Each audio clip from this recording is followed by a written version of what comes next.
your time when everything's wrong. You make it right. I feel so high, I go alive. I need to be free with you tonight. I need your love, I need your time when everything's wrong. You make it right. I feel so high, I go alive. I need to be free with you tonight. I need your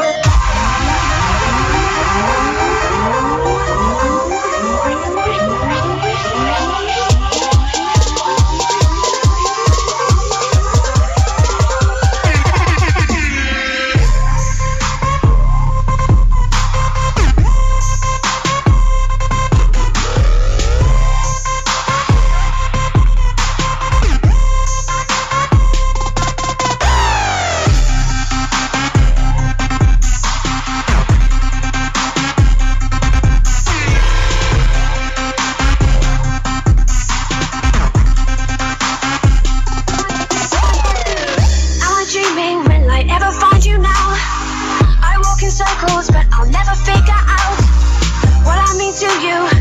Do I belong? I try to fight this, but I know I'm not that strong, and I feel so helpless here. Sizzlin 99.9 KSIZ.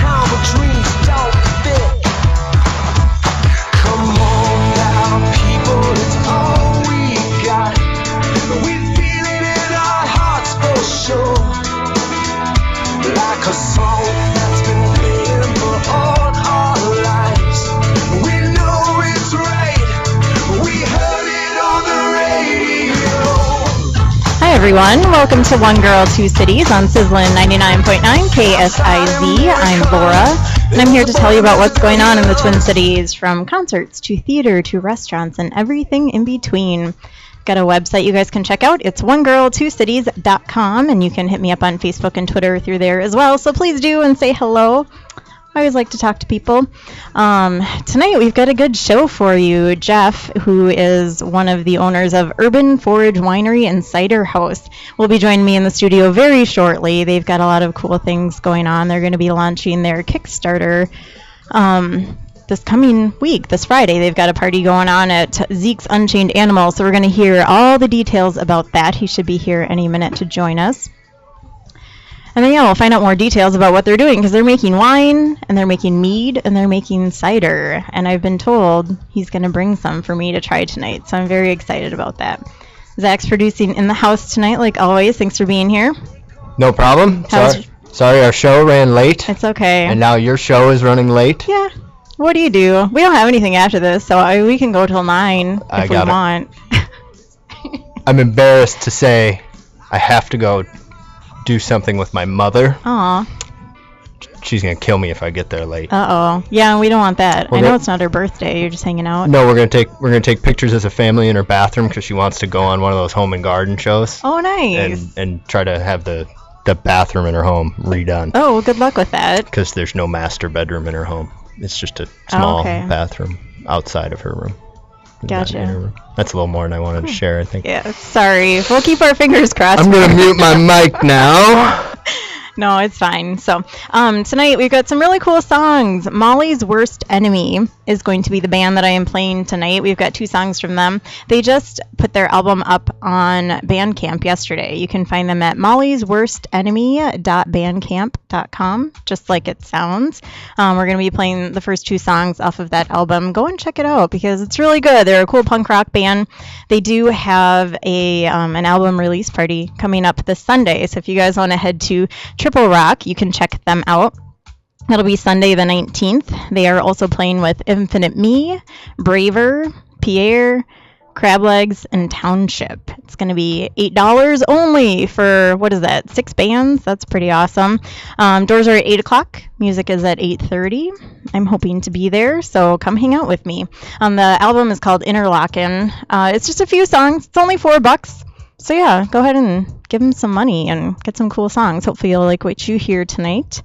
There's some other cool shows going on at Triple Rock coming up as well this Friday. And We Danced, who I've hosted on the MSP Collective. They are playing with Into It, Over It, Self-Evident, and I think it's Tancred. I'm not quite sure how that's pronounced. Maybe Tancred. I don't know. But yeah, they're going to be at Triple Rock on Friday. Just lots of good music going on this week. I'm going to be hitting up Morrissey's on Thursday night. Jake Illica, who was on the show with me a couple weeks ago, he is starting a trio with Tony Como from Wild Colonial Boys and their friend Elizabeth Gandor. And so they're going to be playing for the first time live at Morrissey's in Uptown on Thursday. So you can come hang out with me. And then Wild Colonial Boys actually has a full band show at Honey on Friday night that I'm really looking forward to. Well, Jeff's in the studio with us now. I'll have you jump on the mic and say hello there, Jeff. Hey, Laura. Yes. Yeah, it's great to be here. How are Thanks for you? having me. Get nice and close to the microphone there. Thanks. Glad you made it.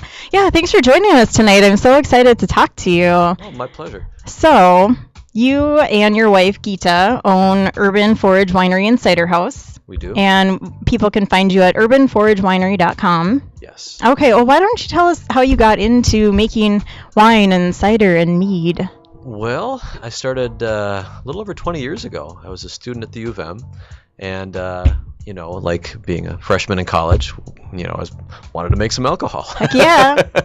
And my first batch, I had a gallon of apple juice I bought from House of Hansen, and bought some baker's yeast and made a fermentation lock. I figured it out. I found a book on my dad's bookshelf on how to make wine. And so I made my first batch, and it was horrible. But got to start somewhere, though, exactly. right? And yeah, I made another batch after that. I kept going. I didn't give up. And after a while, it started actually it was pretty good. I actually brought some for you today if you'd like to try it. Heck yeah, I'm All very right. excited about it. I was already talking about it. I tried to get John from the CH program to stay because he's like, I love wine. I said, I think that Jeff's bringing some, well, but he had somewhere to be. So yeah, we'll pour it at the break. All right, that So. sounds good. Okay. So wow, you started about 20 years ago. And then how did this end up becoming Urban Forage Winery and Cider House? Well, it's kind of a long process. And I think the thing that made the biggest difference was my daughter said to me, Daddy, you don't like going to your office so much, but you love making wine. Why don't you make that your job? And I thought, I should. And She's a smart girl. smart. she is a smart girl. Yep, she's in second grade, but she's wise beyond her years. Okay, so how long ago did you start this? Well, we started working on this about a year and a half ago. We actually bought a building. We found a foreclosed building on Lake Street, purchased it, fixed it up. That kind of became my part-time job, almost full-time job for about half a year. Was fixing up this building, taking care of all the things that needed to be taken care of. I don't want to toot my own horn, but I'm fairly handy.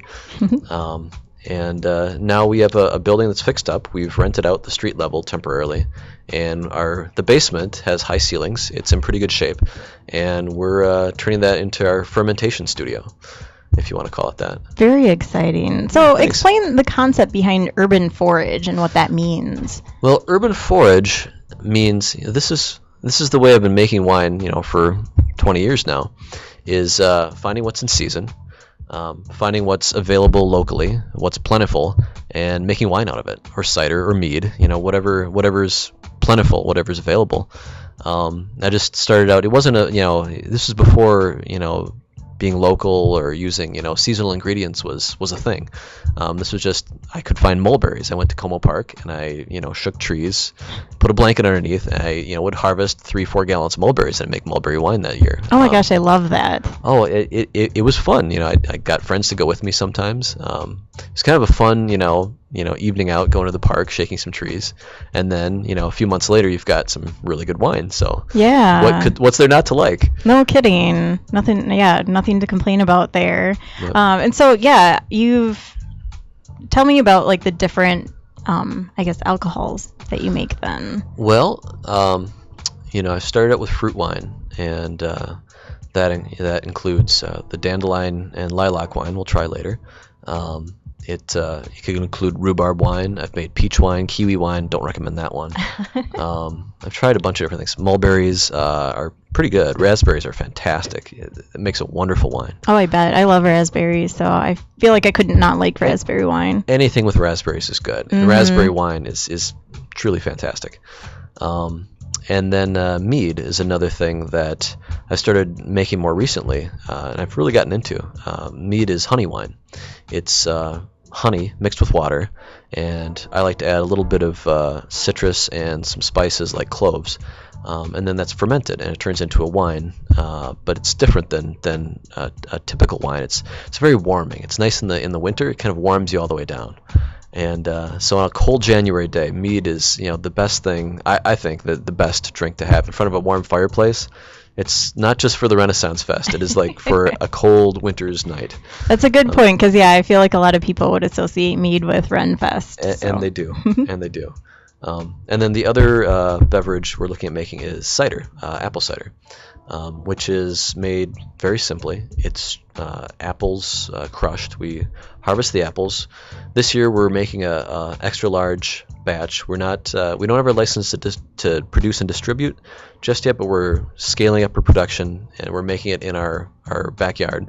We're making cider with our hand cranked press and fermenting it in the basement, and it's turning out really well. So this is going to be a very good cider this year. Great. I'm excited to try it. I wish you had it tonight, but I should have brought cider. I didn't know. Okay. I wasn't sure what you liked. Friday it'll happen. But we'll talk about that later. So actually, why don't we're going to pour some wine and just go into our first break of the night. So, because I'm ready to get my drink on. So, you were listening to One Girl, Two Cities on KSIZ, Sizzlin 99.9, and we will be right back.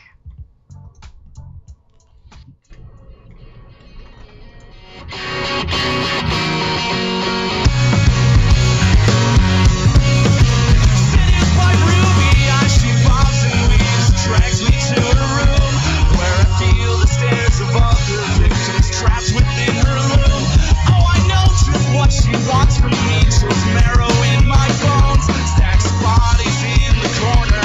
Oh, I'm sure as hell I'll never get out alive. From my head down your neck, through your hair, bring it back down your head, lying flat, playing cold, that attack. You feel that? Are you proud of what you've done?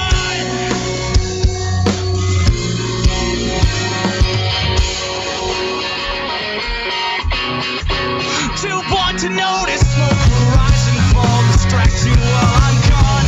Down beneath your feet, with skulls half buried, lying till we're done. With a half-baked plan, I lure you in. Come on, girl, let's burn it to the end. From my head down your neck, through your hair, bring it back down your head, laying flat, playing cold, that attack. You feel that? All the boys left this mark on you.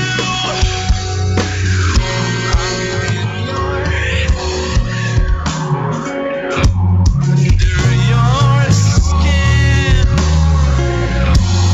soaked beneath the bed sheets, wrapped between your legs. I'm in your head,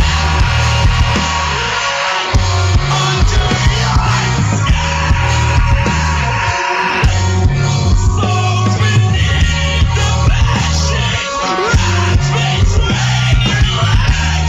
With this sponge, I'll burn us alive.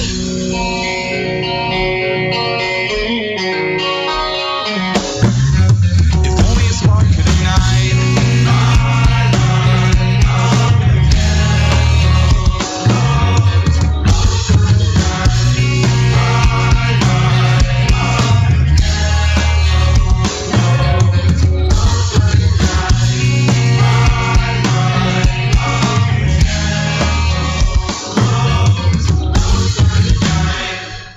Sizzlin 99.9 KSIZ. Welcome back, everyone. That was the song Inky. Welcome back. I don't know, was I on or not? Anyway. You are now. Okay, got it. This is Laura, and you are listening to One Girl, Two Cities on KSIZ, Sizzlin 99.9. For anything Sizzlin, hit us up at facebook.com/Sizzlin99.9. And on Twitter, we are at Sizzlin999. Zach's here producing tonight, and we've got a very special guest in the studio, Mr. Jeff Zeitler from Urban Forage Winery and Cider House. Thank you again for being here. Well, thank you, Laura. So we just opened up a bottle of the Lilac and Dandelion wine. And it's good. It's really good. Oh my gosh, I don't want to talk, I just want to drink it right now. Well, you have to talk. I'm going to take a sip. So yes, thank you for sharing. And then, I'm excited to try more on Friday. So Friday, tell us what is happening on Friday, Jeff. Well, we'll be at Zeke's Unchained Animal on Lake Street and 36th on Friday. We'll be kicking off our Kickstarter campaign. Excuse me. We're starting a Kickstarter campaign to try to raise money for the equipment we're going to need. We're trying to raise $20,000 for fermenters, juice extractor, and various other things you need to start a winery. So that's our plan. We're inviting everybody to kind of try our wine. Actually, I'm sampling mead that night. Okay. Mead cider. I might bring some of this too.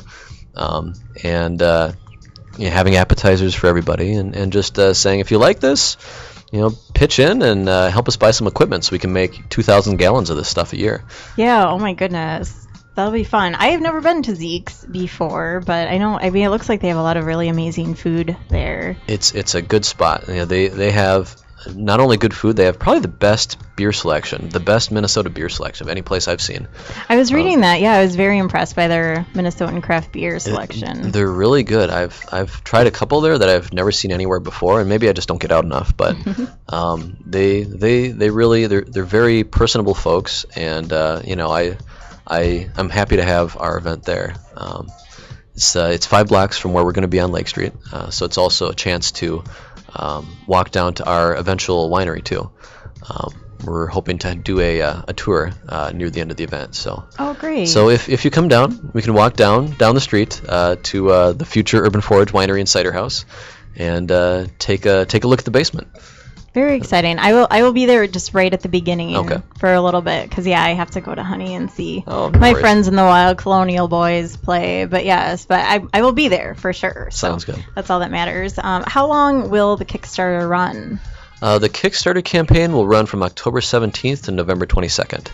Okay. So you've got 37 days to pitch in, but I'm asking, pleading that people donate early, because it's get that momentum going. Exactly, get the momentum on. going, and let me sleep at night, because I won't if it's not going well. I'm sure. Do you feel like you're just going to be checking it like every 5 minutes? Probably. But the support so far has been fantastic. We've had so many people who have been so excited about this. People we don't even know call us up and ask us, when we're going to be starting, when are we going to be selling. I mean, it's kind of amazing. The support we've gotten it's far more than we expected.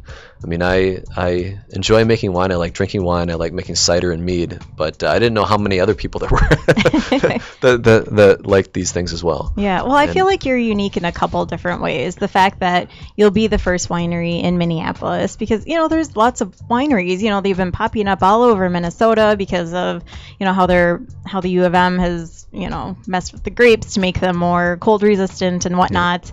But you're here in Minneapolis, and then also, for me at least, the fact that you're doing the 3 different kinds, but then also the fact that it's like fruit wine and the flower wines, and so we want to make something unique. We want to make something unique.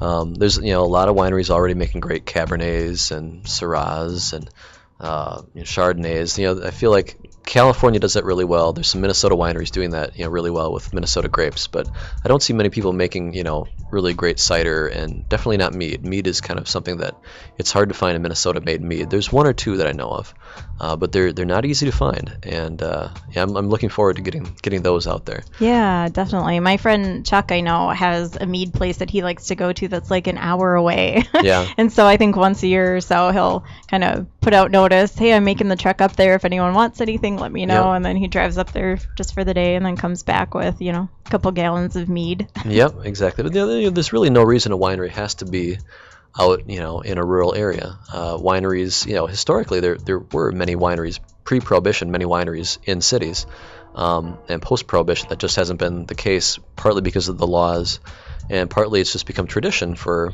people expect to go out to the country to see grapevines and whatnot around a winery, but people don't expect to see a barley field around breweries. Breweries are in the city. Breweries do not sit in a field of barley and hops. They are, in the place where people are coming to drink their beer generally. And that's the same idea. That's the same concept that we have. Like, we want to be making wine in the place where people are looking for wine, and we'll be bringing ingredients from the city. Ingredients from orchards. The apples that are left at the end of the season. Produce from grocery stores that's bruised or imperfect, but still good for processing and fermenting. So we're trying to draw from these different streams of food that's out there and that people just aren't using, and make it into something that's, I think, really delicious. I love that. Yeah, it's such a great concept. Oh, thanks. And so yeah, I'm very excited about it. So what is your plan then for when the space is actually done? And do you have at least an ideal timeline from when the Kickstarter ends and is successful, because it will be? And then, where do you want to go from there? Well, our plan is to start in spring of 2015, to start fermenting get the fermenters in the basement, and begin actually making wine and cider and mead on site, and distributing. We hope to work with a distributor, but also we can sell via the internet and do other types of sales on the site. We can't do open bottles at the moment, but we're pursuing that too. Further down we're thinking fall of 2015. We're going to have a tap room or a tasting room on site. So those are our plans. Spring of 2015. Producing, and then fall of 2015 we'll be serving on site, so you can stop in the tap room and have a glass of cold cider or a warm mead or a dandelion lilac wine. Great. The time's gonna go so quickly. It has. It already has. I can imagine. It's flying by. We started over a year ago working on this, and I can't believe how time has flown by. And I know you're doing some samplings every once in a while. Do you have, are you trying to do that once a month, every other month or so, just to kind of get people's feedback? Well, it's been about once a month. Maybe not quite once a month, but we have kids, we've got other stuff to do, so we try to once a month is about as much as we can handle. During the Kickstarter campaign, we'll probably do a little bit more often, so people can try our product and see what they'll be getting if they do support us. So yeah, during the campaign, we're actually hoping to have an event once a week. Wow. And we'll be putting that out on our Facebook page and Twitter feed. So we'll be kind of dovetailing with some other events. We'll be at the Longfellow Chili Cook-Off. Excellent. And we'll also be at the Longfellow Resource Fair. And we hope to also partner with Junket, a reuse store in Longfellow. What's the Twitter handle? The Twitter handle is Urban Forage Wine, at Urban Forage Wine, and our Facebook. Well, we're on Facebook as well, and our website is urbanforagewinery.com. So as far as the Kickstarter, it's coming up quickly, so have you figured out kind of your different levels and rewards? Because I guess for people, I don't know how you aren't familiar with Kickstarter these days, because I feel like it's so popular. And it's excellent because, it's people that are, supporting ventures that they believe in, which is awesome. But yeah, there's always different levels. Sometimes it can just be like $5 and you'll get, a handwritten thank you note from somewhere, but then it can range all the way up into like $1,000 for big things. I know artists have done that and, have promised private concerts and whatnot. So have you guys kind of figured out what some of your rewards are going to be? We have. Anything you can share tonight? The $50 reward is this T-shirt right here. Okay. Well, not the one I'm wearing, but a T-shirt like it. Aw. Sorry. It's a good-looking shirt. Well, thank you. Yeah. Appreciate it. I'll keep some of them. I'll keep some of them a surprise. At the $250 level, we have one of the interesting things about this building is there is an antique jail cell in the basement with What? with an unopened safe from the 1930s. Oh my gosh. Yeah, so I don't know when the safe was last opened, but the safe dates back about to the 1930s. And I don't know if anyone's going to take us up on this, but if you donate $250, we will lock you in the jail cell for half an hour, and you get your chance at cracking the safe. Oh my gosh. And I'll leave a bottle of wine in there too. So. Oh, okay. I get paid on Friday. I'm good to go. So yeah, that's our $250 level. I we'll like see. it. All right. Well, maybe, do you think it's like haunted or anything too? Do you get that feeling from it when you walk in or anything? 'Cause that would be really cool. Would it? Okay, well then it's haunted. Okay, awesome. I like it. Yep. It's Halloween season, so Exactly. Yeah, Yep, it's perfect. It's clearly haunted. It's, yeah, I don't know what else I could tell you about the jail cell. It's the only place I've ever seen with a jail cell in the basement. What's this venue called again with the jail cell? I'm trying to do like 6th thing. It's just like where they're gonna be. This is our future building as a jail Oh, cell. okay. Urban Forage Winery and Cider House. All right. Yeah, where their actual location is. I was hoping to look up a picture, but it doesn't sound like that'll be available. I don't know that we've posted one. If you search, you might be able to find it. I don't know. We've been in a couple of different newspaper or magazine.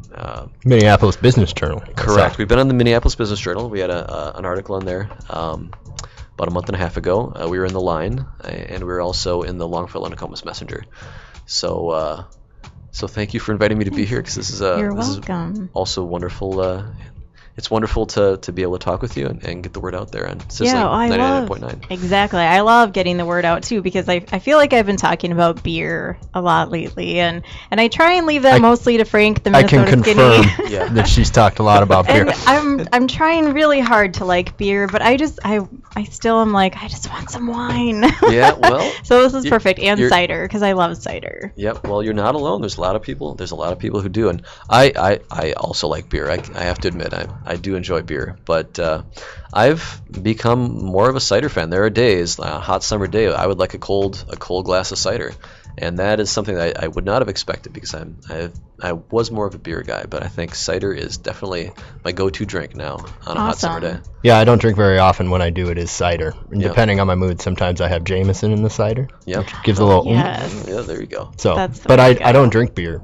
Really? At all. Okay. Laura tries to bring beer, but I don't drink it. Yeah. I promise I'll bring you some Baja Blast next week. I know I kind of failed this week. It's been kind of crazy. So I just didn't get around to picking some up, but yeah. But again, you had a huge can of Mountain Dew, so I think you're good to go for a little bit, Zach. Well, what are some of the breweries that you like around town, Jeff? Well, I like Harriet. They're going to be our neighbors. We're only 3 blocks from Harriet Brewing in Longfellow, and they've created their tap room has a really good vibe, I have to say. I love it there. I do too. They've done something unique in Minneapolis. So I'm hoping we can have a little bit like Harriet, and their beers are good too.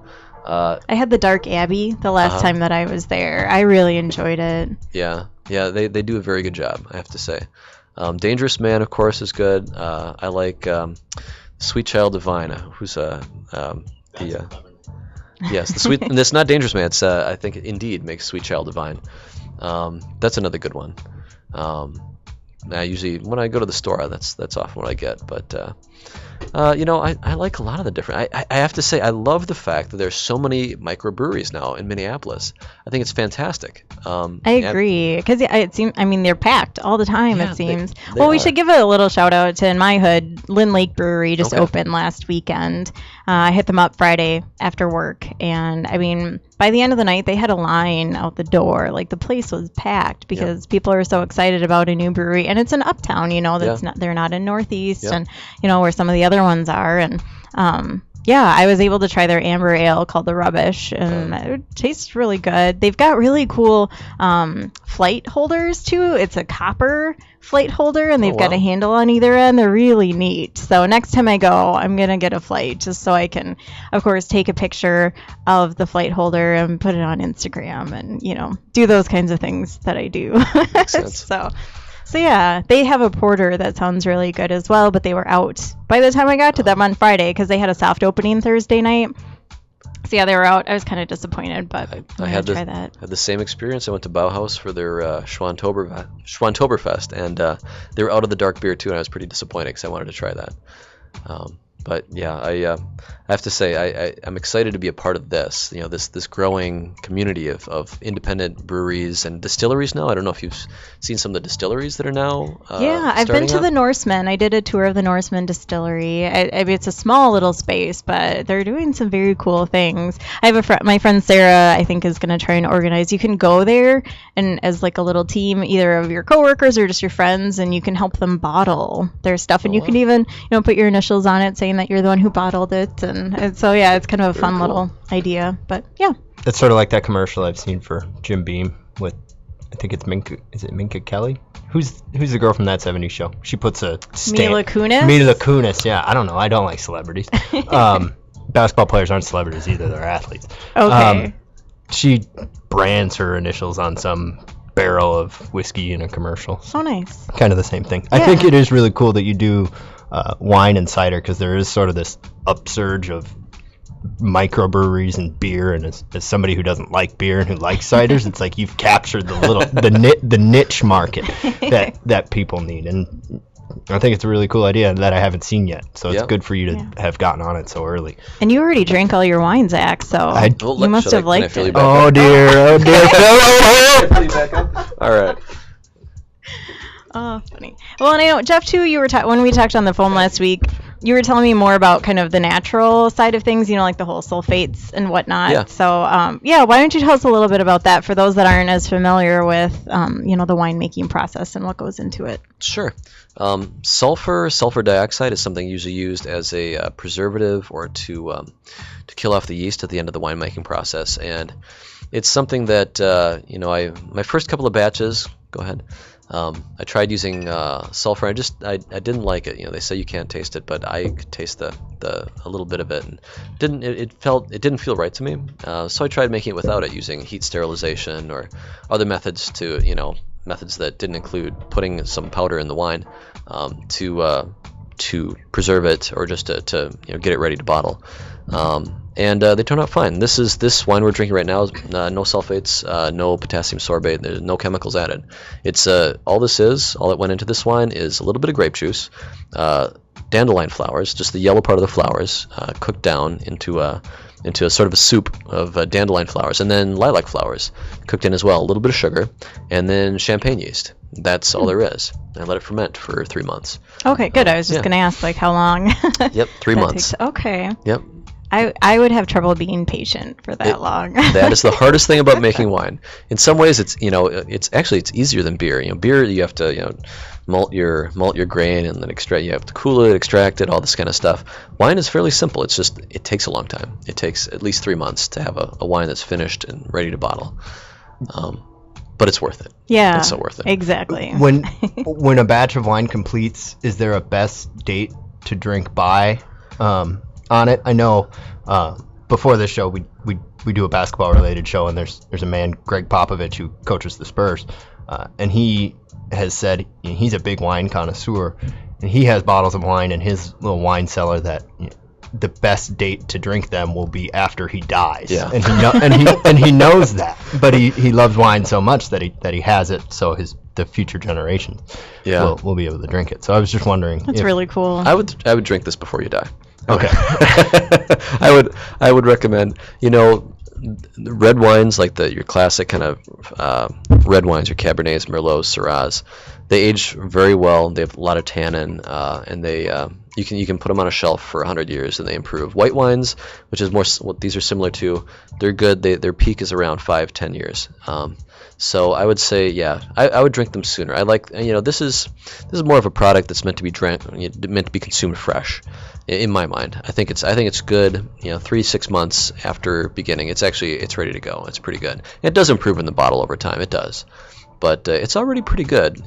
Right when you bottle it. I guess I didn't even think of that. Like, do you do red wine as well? I don't. Stuff that would age better. Okay, I don't. Well, that makes sense. I should back up. I may do a choke cherry wine, which is like a really dark red wine. So that's really tannic, and it's more like a classic red wine.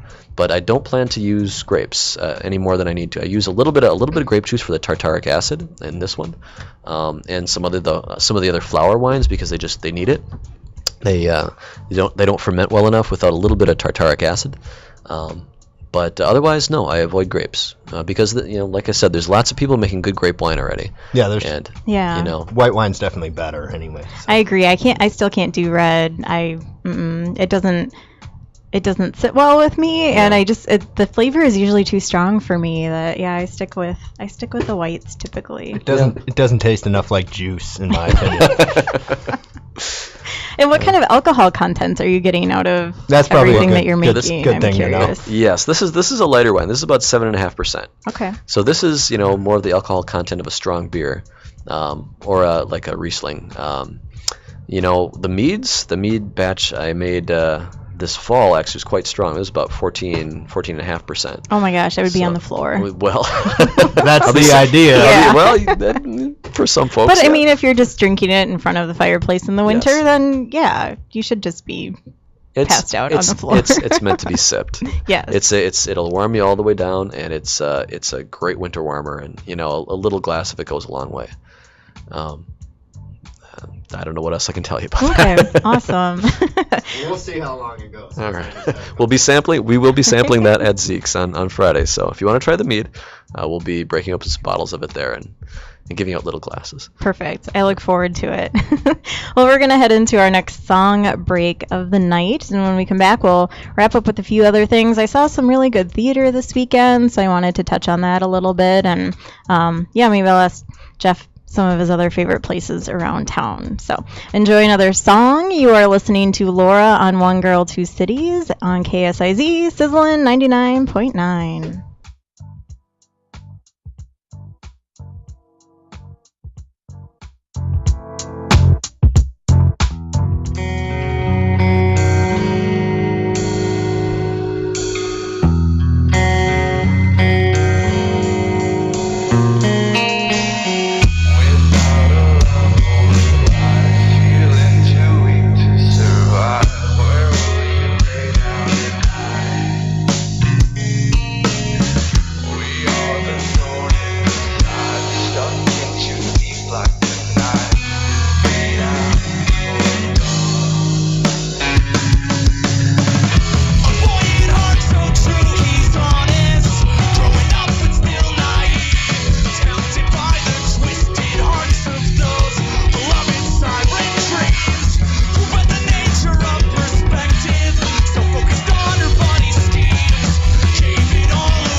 Such a nerd, Zach. Welcome back to One Girl, Two Cities on KSIZ, Sizzlin 99.9.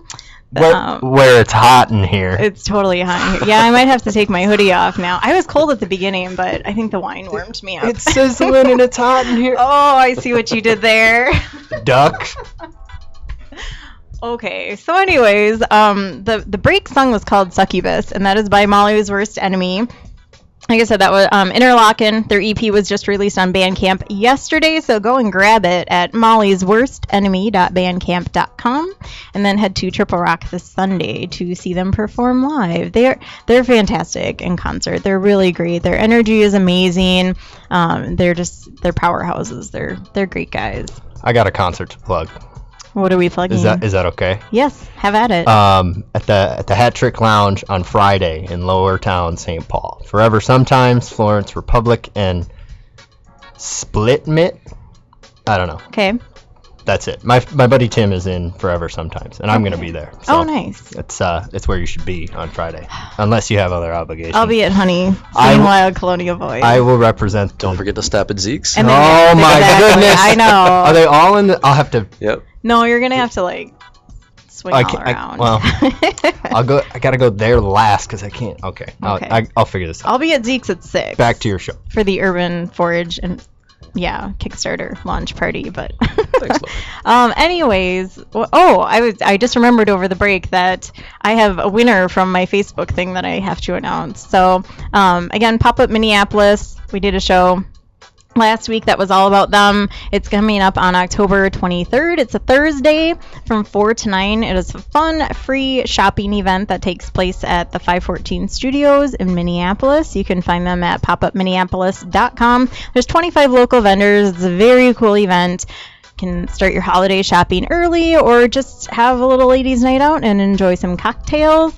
I had done a Facebook giveaway for 2 VIP tickets, which includes a cocktail. And it also includes a VIP gift bag that's going to have a lot of cool stuff in it. And so people just had to comment on my Facebook page about who the vendor they were most looking forward to would be. And Amy, you said Sarah's Tipsy Pies, which I don't blame her because Sarah's Tipsy Pies are awesome. So she has won. So congratulations to Amy. I will be sending her 2 VIP tickets to the event, and I will see her there because I will be there probably all 5 hours. That's coming up again October 23rd. And again, Zach's producing tonight, and we are joined by Jeff from Urban Forage Winery and Cider House. Again, I appreciate you being here and sharing your wine with me because it's amazing. Oh, it's a pleasure, Laura. Well, I saw some great theater this weekend, so I just wanted to talk about that briefly. I do have reviews up at onegirl2cities.com. That's all spelled out. So if you want to see my full reviews, head there. But if you want the Cliff's Notes version, you should see both of these shows. The first one that I saw was Colossal at Mixed Blood Theater, which is on the West Bank. Their website is mixedblood.com, just like it sounds. Colossal it just opened. It runs through, I think, November. I don't want to misquote myself, but early November. It's a play about a football player who gets injured in high school and it paralyzes him. And it's so well done, and it's a very innovative play, I thought, because you walk into the theater and there's actually a football practice going on. So they're doing, they're running back and forth and practicing tackling and just all these different things. There's also a 3-piece drum line in the theater, and they're part of the show the whole time as well. That was very cool. And then the story itself is presented as 4 15-minute segments, like a football show. And then they do a halftime with it as well, which has a dance number. And the story was just very touching. So the guy's name is Mike. And there's 2 different actors who play Mike. One is pre-injury Mike, and then one is post-injury Mike. And the writer actually, his specification for post-injury was that it would be someone that actually is, handicapped isn't the right word anymore. I don't know. But someone who, is in a wheelchair, basically. And so the pre-injury Mike is played by Torsten Johnson, and then Toby Forrest plays post-injury Mike. And it was amazing to watch because you kind of learn Mike's story as it goes on, because there's reasons why he got injured. That's part of kind of a love story. And then he's got kind of a, things going on with his dad, and it's a very touching story, and just kind of, it ended up being a little bit unexpected for me. It's not very long, but it was so good. I laughed and I cried, and it's very well done. Very impressed. And if you like football, you should go see it. If you don't like football, you should go see it. If you just like theater. And the cool thing about Mixed Blood is you can buy a ticket that's guaranteed admission for $20. But there's also opportunity to see it for free. They have this radical hospitality program. It's called, you can show up to 2 hours before the show starts. And you kind of have to wait during that time, or you can show up a little bit closer to showtime. But basically, any tickets, like any seats that aren't sold, they give you for free. So you don't have to pay anything to see the show, which is really cool. So I definitely recommend checking that out. Again, it's mixedblood.com. You can read a little bit more about that. They also have some really cool membership options, and I appreciate that they do that. I'm part of their under 35 membership club, which is $35, and I end up getting a ticket to 8 different shows throughout the season. So that's super cheap. And then their standard membership is only $70, and that still includes the same 8 shows. So it's less than $10 a show. So I like that they just make very accessible theater, and then they also are presenting a lot of shows that are just very unique, and that, it's not kind of your run-of-the-mill, typical plays that you might see at like the Ordway or something like that. So they're doing very cool things. I also saw Young Frankenstein at Lyric Arts up in Anoka. I say up when I'm here, even though like Lyric Arts is only like 10 minutes from the studio. Still north. That's true. You're not wrong. Yeah. And I love Lyric Arts. From my apartment, it takes like half an hour to drive, but to me, it's so worth it. They've got a lot of very cool shows coming up as well, and the talent that's coming out of there is amazing. Go to lyricarts.org. They are a nonprofit, which is very cool. But yeah, the talent that they have. I saw Rent there, and then Young Frankenstein was very well done. Also, a lot of the same actors and actresses that were in Rent also show up in Young Frankenstein. So it's kind of fun to see some familiar faces. And basically it's about young Dr. Frankenstein. His grandfather passes away, and so he has to go to Transylvania to kind of settle the estate and whatnot. But then he gets sucked into the work that his grandfather was doing as far as reanimation. So he makes, the monster. And it's a very fun show. It's a Mel Brooks musical. So if you love Spaceballs or the producers, anything that Mel Brooks has done, you're going to like Young Frankenstein. And it's perfect for Lyric Arts because Anoka is the Halloween capital of the world, I think they call it. So yeah, Young Frankenstein was just the perfect choice with Halloween coming up. It's playing now through November 2nd. Tickets are $16 to $26. So very reasonable. And it's just, like I said, it's just so well done. Like you wouldn't think that this is something that would come out of a little town of Anoka. So yeah, go and check it out. Again, it's lyricarts.org. So again, I've been joined tonight by Jeff from Urban Forage. I get Urban tripped. Forage Yes. Winery and Cider House. There you go. So what are some places in the area that you like to hit up, Jeff? Well, obviously Zeke, since we're having our Kickstarter kickoff there, it's great place, on East Lake Street. I've been curious to check it out because even the name alone, it's just kind of like, Zeke's what is Unchained that? Animal. Like, what is that? I want to go there. You could drive right by it and not know what's there, but it's definitely worth seeking out because they make Zeking out. Oh my gosh. But no, that's okay. They make kind of your classic American bar food, which doesn't sound very exciting, but these guys are all trained gourmet chefs, and they make it really good. And kind of like with twists, and they make their own fries. They cut them up in house and fry them up, and they're fantastic. They're like no other French fries I've ever had, and I'm not a huge fan of French fries, and I love them. So yeah, those are fighting words. Yeah, well, I'm telling you, they're good. Show up on Friday. Facebook, Zach. Show up on Friday and try them and see what you think.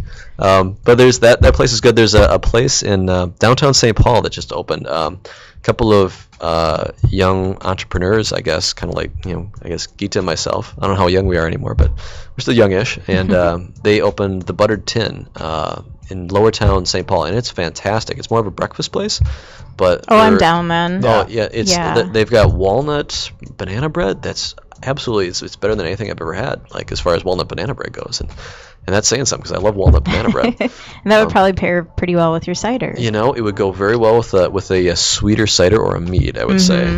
You could drink it in the morning, and that's okay. Yeah, because it's juice. You can have juice. It's fermented in the morning. juice. It's honey. It's all natural.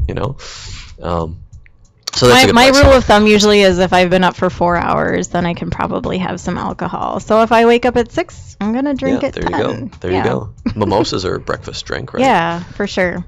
My dad called me Zeke for years, so Oh, really? every time he keeps saying that, I'd get a little twitch. Well, Zeke's Unchained Animal. It's a place to check out. The story behind it, it's kind of interesting. They, I guess, a couple of the guys who started the place were working at food service places. I mean, these guys had culinary degrees and they were working at food service. And I guess Scott's uncle Zeke said, Scott, you seem like a chained animal. You're not happy with what you're doing. And now so he started Zeke's Unchained Animal. It's a homage to his uncle. I love it. Yep. So there you go. Yeah, and I'm like an unchained animal. There you go. So I can call you Zeke now. I don't care. Well, I'll call you Okay. Zeke. Yeah, I'm cool with that. Okay. I don't know. Yeah. Yeah, we'll see how it goes. I'm gonna mute my mic permanently. All right, so yes, we will remind everyone that the Kickstarter launch party will happen again at Zeke's Unchained Animal. That's this coming Friday, October 17th. It's going from 6 to 9 o'clock. There will be beverages to sample as well as appetizers available. And then you've got your Kickstarter video that you'll be airing as well, correct? We do. It's making its world debut at the Kickstarter party on Friday. So What time are you going to air it? I think 6:15. Okay. Oh, perfect. Yep. So shortly after we start, we'll try to find a big screen to project it on, and we'll show it to everybody who's interested to see it. It's actually pretty good. Our friend Rebecca, who is quite good at this, she doesn't take enough credit for what she does. She's a video maker, and she's put together something that's quite watchable. It's kind of fun. I've probably watched it 20, 30 times already, and I'm not tired of it. So if you want to see it yourself, you come on down on Friday, or you could watch it on the Kickstarter site once that goes live. Of course, yeah. And so that'll go live sometime on Friday as well, so people can start contributing throughout the day. We're hoping to go live Thursday night. Okay. So, yep, you could start contributing even before the party, but even better show up, have some meat, and then make a contribution. Yeah, might as well. All right, and then remind people where they can find you on the interwebs. We are at urbanforagewinery.com, and we're also on Facebook. We have an Urban Forage Winery Facebook page. And we're I've invited like 20 people to like your page Oh, already. Thank you, Laura. I appreciate it. I've noticed you've retweeted a lot of stuff. Oh, yeah. that we put out there. Heck yeah. And we're also on Twitter at Urban Forage Wine, just at Urban Forage Wine. And that's about it. That's all I can think of. Yeah, you're pretty well covered with those. So. I think so. Yeah. I think so. We've got a lot of information out there, and all I have to do is seek it out, I guess. Yeah. Well, I appreciate you being here tonight. And Okay. Well, thanks. It was a pleasure to be here. I really appreciate you having me here. yeah, it's been fun, and I look forward to Friday. Definitely. All right. Especially, yeah, I want to see your video. I like watching the Kickstarter videos because, everyone, you have to make them unique and personal. And on Thursday, I'm interviewing some gals who have started. It's called Gist Fermentation, and Oh, it's yeah, I've heard about GYST. I'll invite you to like their page on Facebook. Okay. And I will. And they're a few blocks away from me, and they're doing some really interesting things. There's wine involved, and beer and cheese, and so I can't wait to talk with them and find out a little bit more about what their intentions are. They're hoping to open their space. They did a Kickstarter, and that was successful. And then they're hoping to officially open at the end of the month or maybe early November. Okay. So we'll see where they're at. And I wish them the best of luck. yes, definitely. But yeah, their Kickstarter video was very cute. I remember, so I might have watched that a couple times. Okay. Yeah, well, thanks to both of you for joining me in the studio tonight. Tomorrow is Wednesday, so on Sizzlin, I am going to be on the MSP Collective. I have local rapper Botsy joining me. He's doing some really amazing things music-wise. He's got a lot of different projects going on. I can't even keep track of it all, so we're going to have him kind of hammer it all out for me on the show tomorrow, and then, of course, we'll play some of his songs. And then the Ring Generals are on at 7 o'clock tomorrow night. It's Tuesday, so you can head to the TGI Fridays in St. Louis Park and play some Three Guys Talking trivia. It starts at 10 o'clock, goes till when they're done. It's free to play, and you can win a $50 gift card. They also give out a lot of free apps and whatnot, and it's just a really fun time. So yeah, thanks everyone for joining us tonight. This has been Laura on One Girl, Two Cities. If you've enjoyed the show, it goes up free on iTunes, and then also, there's a link for Android, but I'll get all the links posted tomorrow. So I would just love for you to share it with anyone that you think would enjoy it. I'm here every Tuesday from 7 to 8 p.m., keeping you up to speed with what's going on in the Twin Cities. Again, this is Laura, and we'll see you next week.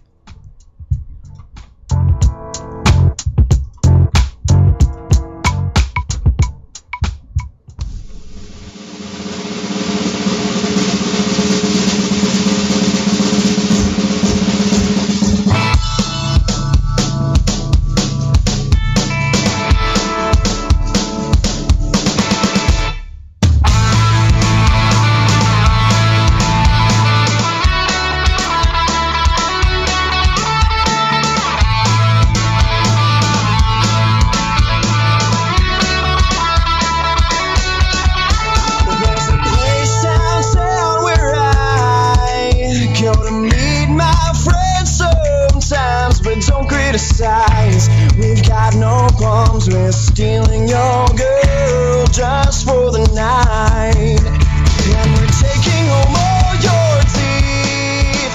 Probation